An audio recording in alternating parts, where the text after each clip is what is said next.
for St. John's, Mount Pearl. KAIROS is comprised of religious groups such as the Anglican Church, the United Church, the Catholic Church, just to name a few. Yet this government cuts $7 million in funding to KAIROS while they continue to waste taxpayers' money on self-promotion. Like the $1.7 million for a video for the Prime Minister. This on top of $100 million in shameless conservative advertising. How can propaganda for the Prime Minister and billboards for doorknobs be more important than groups that fight for human rights? The Honourable Minister of International Cooperation. Thank you, Mr. Speaker.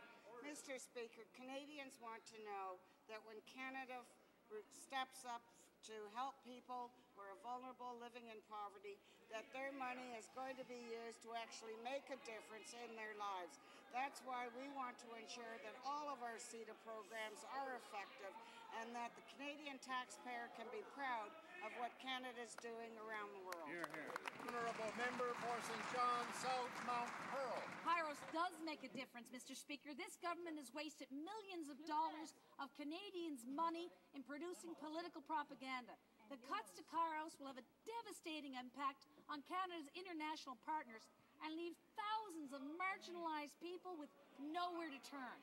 Why is this Conservative government spending so lavishly on themselves while cutting funding to KAIROS to silence them on international issues like climate change and human rights?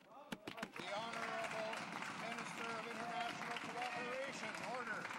Thank you, Mr. Speaker. Mr. Speaker, I will tell this House and all Canadians, you can be proud of what Canada and this government is doing to help the most vulnerable around the world.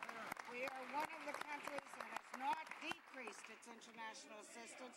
We are the third largest single country helping to feed people. In fact, our $30 million just announced will help feed 17 million people in developing countries.